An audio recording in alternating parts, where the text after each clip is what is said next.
Students, today I'm gonna explain about the unit 1.3 for A-level home science students, only for the Tamil medium students. Okay. தேர்ச்சி மட்டம் 1.3 வடிவமைத்தலின் அடிப்படை காரணிகளையும் அடிப்படை அம்சங்களையும் அதன் கோட்பாடுகளையும் கட்டடங்களையும் சுற்றுப்புறச் சூழல்களையும் பற்றி தான் நாம் பார்க்க போகிறோம்.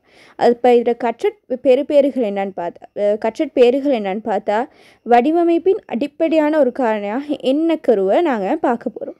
அடுத்தது சூழல் வடிவமைப்பின் போது பயன்பாட்டையும் பயன்படுத்துவோரை பற்றியும் பார்க்க போகிறோம். அடுத்து வடிவமைத்தலின் போது சூழல் அமைவின் முக்கியத்துவத்தையும் வடிவமைப்பின் போது அடிப்படை அம்சங்களையும் அதன் கோட்பாடுகளையும் பயன்படுத்தி வடிவமைப்பில் ஈடுபடுவதை பற்றி நாங்கள் படிக்க போகிறோம். அப்போ ஃபஸ்ட்டுக்கே எண்ணக்கரு என்றால் என்ன? அப்போ புதிய ஆக்கம் ஒன்றின் போது காணி ஒன்றில் காணப்படும் சகல பௌதீக சமூக சூழற் காரணிகளையும் கவனத்திற்கொண்டு அந்த ஆக்கம் தொடர்பாக வடிவமைப்பாளரின் மனதில் உருவெடுக்கும் ஆக்கப்பூர்வமான அடிப்படை கருவே எண்ணக்கரு எனப்படும். அப்போ சூழல் தொடர்பான எந்த ஒரு ஆக்கத்தின் போதும் இது முக்கியமானது ஆகும். எனினும் வடிவமைப்பாளரின் கருத்துக்கமைய ஆக்கத்தின் தன்மை வேறுபடலாம். அப்போ ஏதாவது ஒரு ஆக்கம் ஒன்றின் போது ஏதாவது ஒரு புதிய ஆக்கத்தை நாங்கள் செய்யும் போது அந்த ஆக்கம் தொடர்பாக சகல பௌதீக சமூக எல்லா பௌதீகன்னா என்ன நாங்கள் படிச்சுக்கிறோம். பௌதீக அப்புறம் சமூக அப்புறம் சூழற் காரணிகளை கவனத்திற்கொண்டு அந்த ஆக்கம் தொடர்பாக வடிவமைப்பாளரின் மனதில், அதாவது இப்போ நான் வடிவமைப்பாளர் இந்த நீள் தோற்றத்தை நான் அமைக்க போகிறேன்டா ஏண்ட மனதில் உருவாகும் ஆக்கப்பூர்வமான அடிப்படை கருவே எண்ணக்கரு எனப்படும். அப்போ அந்த சூழல் தொடர்பான எந்த ஒரு ஆக்கத்தின் போதும் வடிவமைப்பாளரோட மனதில் ஏற்படுற அந்த ஆக்கத்தின் எண்ணக்கருவை தொடர்பான அந்த ஆக்கத்தின் தன்மையும் வேறுபடலாம். இதுவே எண்ணக்கரு எனப்படும்.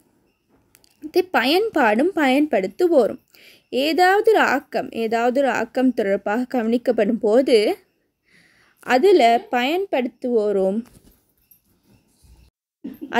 பயன்படுத்துவோர் யார் எனும் விடயங்களும் அவர்களது மனப்பாங்கும் சமூக சூழலும் பொருளாதார சூழலும் கவனத்தில் கொள்ளப்படுவதே எனக்கு அவசியமாகும். அப்போ இதில் பயன்படுத்துவது யாருண்டும் அவங்களோட மனப்பாங்கும் சமூக சூழலும் பொருளாதார சூழலுமே இனி கவனத்தில் கொள்ளப்படுகின்றது. உதாரணமாக பொது பயன்பாட்டு கட்டடங்களை நிர்மாணிக்கும் போது உடலான முற்றோரின் தேவைகள் தொடர்பாக கவனம் செலுத்தப்பட வேண்டும். அப்புறம் மின் தூக்கி படிவரிசைகளுக்கு அருகே சாய்வான பிரவேச வழியினூடாக நுழையும் வசதியை அமைக்கப்பட்டிருத்தல். அப்புறம் ஜப்பானில் உயர்குறைவான இருக்கைகள், அதாவது உயரம் குறைவானவர்களுக்கு உயர்குறைவான இருக்கைகள் அடுக்களை மேசைகள் அமைக்கப்படுகின்றது. சரியா? மின் தூக்கி படிவரிசை என்றால் லிஃப்ட். சரியா? படியில் நடக்க முடியாது, அதாவது வயதான ஆட்களுக்கு படியில் நடக்கலாம், அதனால லிஃப்ட் படிவரிசைகள் மின் தூக்கி படிவரிசைகள் அமைக்கப்படுகின்றன. இந்த மாதிரி பயன்படுத்துவோரின் மனப்பாங்குக்கேற்ப தேவைகள் அமைக்கப்படுகின்றது. சரியா? அடுத்தது சூழல் அமைவு. சூழல் அமைவில் 3 ஐக்கிய, அதாவது பௌதீக சூழல், சமூக சூழல், பொருளாதார சூழல். பௌதீக சூழல்னால் முதல் நான் ஏற்கனவே 1.2 தேர்ச்சி 1.1 பௌதீக சூழல்னா பண்டைய வாழ்க்கை மக்கள் இயற்கையுடன் தொடர்புகளை பேணியவாறு வாழ்ந்து வந்தார்கள். ஆனால் நவீன யுகம் ஏற்பட்டவுடன் அந்நவீன யுகத்தில் சில தேவைகள் உருவாகியது. ஆதலால் அதை முகாமை செய்யப்படும் தேவை உருவாக்கப்பட்டது. அதனால் மனிதன் தனது தேவைகளுக்கு அமைய முகாமை செய்யப்பட்ட சூழலே என்ன சூழல்? பௌதீக சூழல் எனப்படும். அதில் நாங்கள் 3 பார்த்தோம். உட்புற உள்ளகவெளி நிர்மாணித்தல், கட்டண மற்றும் நிலை தோற்றத்தை நிர்மாணித்தல், அடுத்தது கிராமிய மற்றும் நகர்ப்புறத்தை நிர்மாணித்தல். அடுத்தது இந்த பௌதீக சூழலில் இது 2ஆக பிரிக்கலாம். நுண்பௌதீக சூழல் அமைவு, பேரின பௌதீக சூழல் அமைவு. சரியா? நுண்பௌதீக சூழல் அமைவுண்டா நிர்மாணிப்புக்காக பயன்படுத்திய நிர்மாணிப்புக்காக பயன்படுத்திய நிலத்தின் அமைவிடம், வடிவம், மண் வகை, தாவர குடித்தொகை ஆகியவற்றுடன் நடைமுறை வசதிகளாகிய நீர், மின், காற்றோட்டம் கிடைத்தல் போன்றன தொடர்பாக கவனம் செலுத்துதல் வேண்டும். இந்த காணியானது வேற காணிகளால் சூழப்பட்டுள்ளதா, ஒரு பக்கத்தில் முற்றுமுழுதான சுவர் பிளைண்ட் வால் உள்ளதா போன்ற விடயங்கள் குறித்து கவனம் செலுத்துதல் வேண்டும். குறித்த கட்டடத்தை அமைப்பதற்கு முன்னர் குறித்த காணி அதாவது இடவசதி தொடர்பாக நடாத்தப்படும் ஆய்வு எனவும் இதனை குறிப்பிடலாம்.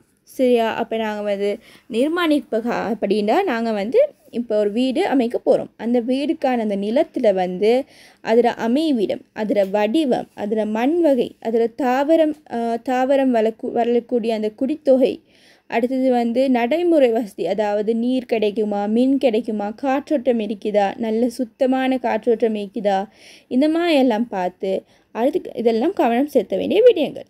அதுக்கடுத்தது இந்த காணி முற்றுமுழுதாக சூழப்பட்டுள்ளதா, வேறு காணிகளால் முற்றுமுழுதாக சூழப்பட்டுள்ளதா, முற்றுமுழுதான ஒரு சுவர் காணப்படுதா அப்படின்னு கவனம் செலுத்த வேண்டும். குறித்த ஒரு ஆக்கத்தை நாங்கள் அமைக்கும் போது அதுக்கு தேவையான அந்த காணி அதாவது இடவசதி தொடர்பாக ஆய்வு செலுத்தப்படுவதே நுண்பௌதிக சூழல் அமைவு எனப்படும்.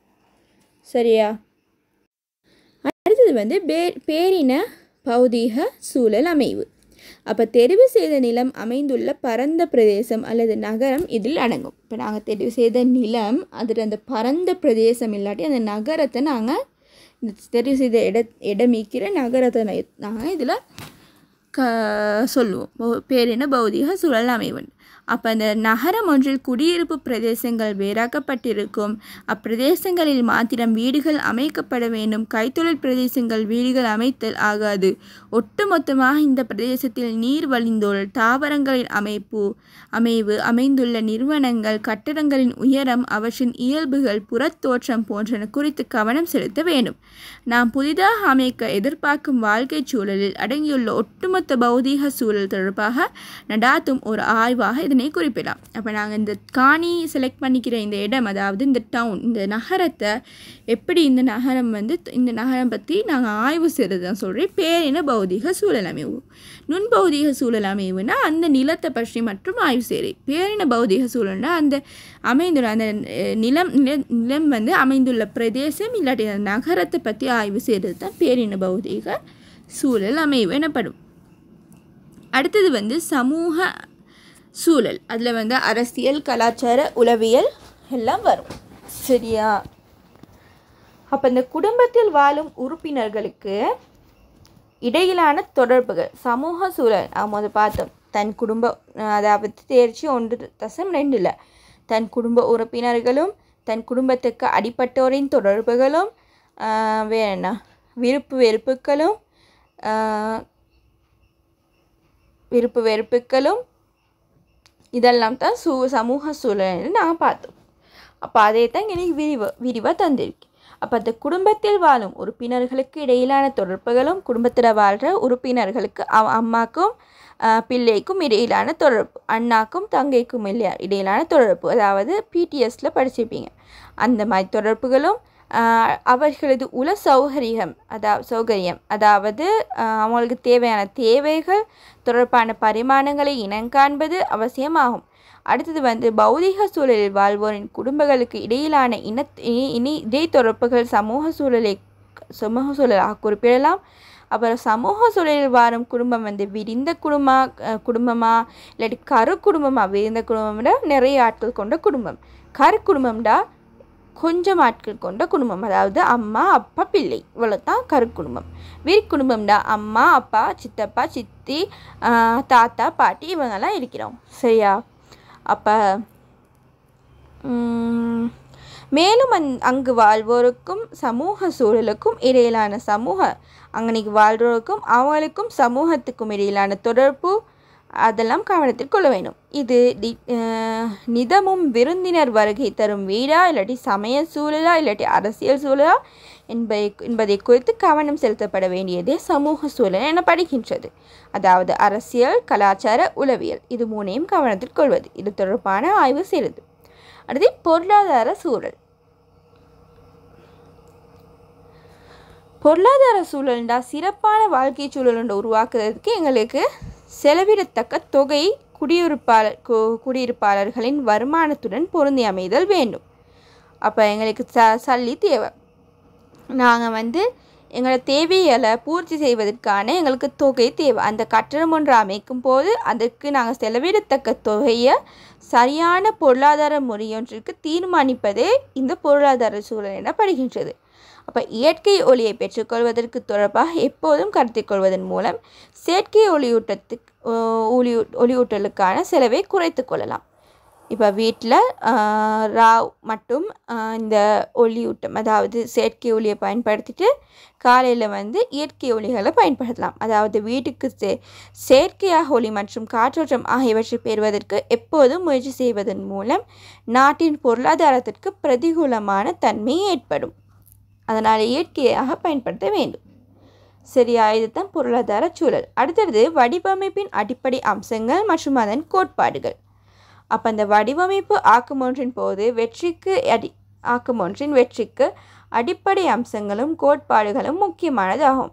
அப்போ அந்த அடிப்படை இயல்புகளும் கோட்பாடுகளும் பயன்படுத்தி சிறந்த வாழ்க்கை சூழல் ஒன்றை கட்டி எழுப்புவது தொடர்பான விடயங்களை நாங்கள் இங்கே பார்க்க போகிறோம். அப்போ இந்த வடிவமைப்பின் அடிப்படை அம்சங்கள் 4 ஆகும். முதல்ல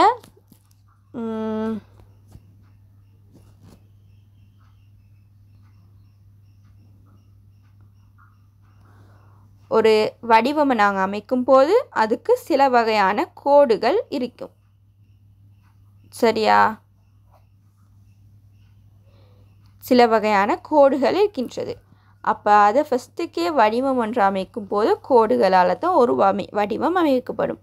ஒரு கோடு, அடுத்தது அதிலிருந்து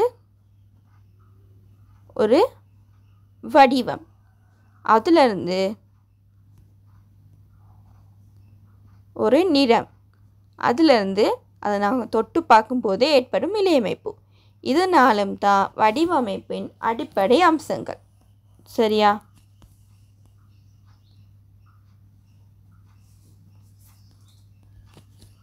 முதல்ல கோடு, அதில் அந்த கோடுகள் வெவ்வேறு விதமான கோடுகளை ஒன்று சேர்ப்பதனால் ஏற்படுவது வடிவம். அந்த வடிவத்தில் நாங்கள் என்ன செய்வோம்? நிறத்தை போடுவோம். அதை நாங்கள் முழுமையாக பூர்த்தி செஞ்சதுக்கு பிறகு கிடைக்கப்பெறும் அந்த இலையமைப்பு சொரசொரப்பான தன்மையாக என்ன, அது வந்து இலையமைப்பு வரும். இது தான் வடிவமைப்பின் அடிப்படை அம்சங்கள் ஆகும். சரியா? அப்போ அந்த கோடுகள் 5 வகையாக பிரிக்கப்படுகின்றது. அது என்னடா? நிலைக்குத்துக்கோடு, கிடைக்கோடு, வளைகோடு, வளைநெளிக்கோடு, சரிவுக்கோடு. அப்போ அந்த கோடுகளும் ஒவ்வொரு உணர்வுகளையும் உணர்த்தும். ஃபஸ்ட்டுக்கு நிலைக்குத்துக்கோடு இருந்தால் மேலிருந்து கீழ் நோக்கி வரையப்படும் கோடு நிலைக்குத்துக்கோடு எனப்படும். கிடைக்கோடுண்டா இடமிருந்து வலமாக வரையப்படும் கோடு கிடைக்கோடு எனப்படும். அடுத்து வளைகோடு, வளைநிலைக்கோடு, சரிவுக்கோடு. அப்போ அந்த நிலைக்குத்து கோடுகள் உணர்த்தும் உணர்வுகளாக உயரம், உறுதி, உயர்வை, நேர்மை, வலிமை, கௌரவம் இதெல்லாம் வரும். சரியா? மேலிருந்து கீழ் நோக்கி வரையப்படும் கோடு நிலைக்குத்து கோடு. சரியா?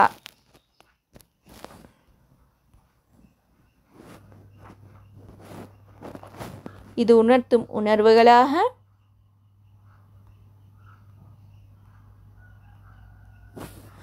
உயரம், உறுதி, உயர்வு, நேர்மை, வலிமை, கௌரவம் இதெல்லாம் இது உணர்த்தும் உணர்வுகளாக கருதப்படுகின்றது. கிடைக்கோடு வந்து இடமிருந்து வலமாக வரையப்படும் கோடு கிடைக்கோடு. இது உணர்த்தும் உணர்வுகளாக அடக்கம், சாந்தம், தலபாமை, விரிவு, அடுத்த குரல். சரியா? அடக்கம், சாந்தம், தலம்பாமை, விரிவு, குரல். அடுத்தது வந்து வளைகோடு. வளைகோடு வந்து இப்படித்தான் காணப்படும். இது அழகை காட்டுது, மகிழ்ச்சியை காட்டுது, சிறந்த கவரும் தன்மையை காட்டுது, அமைதியை காட்டுது, நெகிழ்தன்மையை காட்டுது, மென்மையை காட்டுது. சரியா? வளைநிலைக்கோடு இது செயலூக்கம், பரபரப்பு, சந்தம், லலிதம் இதெல்லாம் வரும். சந்தம்னா மீண்டும் மீண்டும் வருது. சரியா? இதெல்லாம் இதில் வரும். வலைநெளிக்கோடு தான் நாங்கள் பார்த்தது. அடுத்து சரிவுக்கோடு, இதுவும் செயலூக்கம், பரபரப்பு, அடுத்து அமைதியின்மை, இதில் ஒரு அமைதியே இருக்காது. சரியா? இதுதான் கோடு.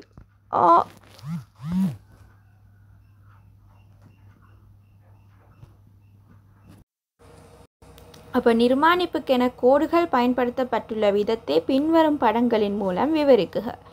அப்போ இந்த நிலைக்குத்து கோடுகளை பயன்படுத்தி உருவமைக்கப்பட்ட கட்டிடங்களை தரப்பட்டிருக்குது. அப்போ இதுதான் நிலைக்குத்து கோடுகள்.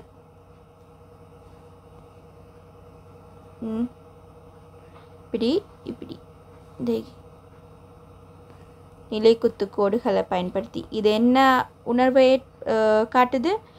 உயரம், உயர்வு, நேர்மை, வலிமை, கௌரவம், இந்த மாதிரி உணர்வுகளை தான் இது காட்டுது. ரெஸ்பெக்ட். சரியா? அடுத்தது வளைகோடுகள். வளைகோடுகள் முதல் எப்படி சொன்னேன்?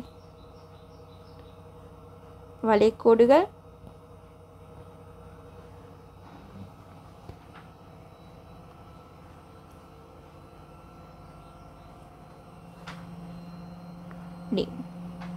இப்போ வளைகோடுகள் என்னத்தை காட்டுது? அழகு, மகிழ்ச்சி,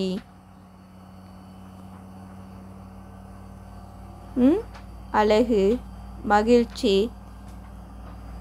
சிந்தை கவரும் தன்மை, அமைதி, நெகிழ்தன்மை, மென்மை. இது ஒரு அமைதியை காட்டுது தானே, அழகாக இருக்குது. அழகு, மகிழ்ச்சி, இதெல்லாம் காட்டு. கிடைக்கோடு. கிடைக்கோடை பயன்படுத்தி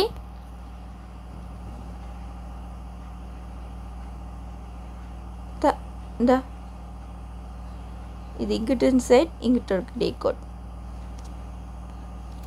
இங்கிட்ட சைட் இப்படி கிடைக்கோடு, இங்கிட்ட சைட் இப்படி கிடைக்கோடு, கிடைக்கோடு, கிடைக்கோடு, கிடைக்கோடு, கிடைக்கோடு. இப்போ கிடைக்கோடை கிடைக்கோடு என்னத்தை காட்டும்? கிடைக்கோடு என்னத்தை காட்டும்? அடக்கம், சாந்தம், தளம்பாமை, விரிவு, குரல், இதெல்லாத்தையும் காட்டும்.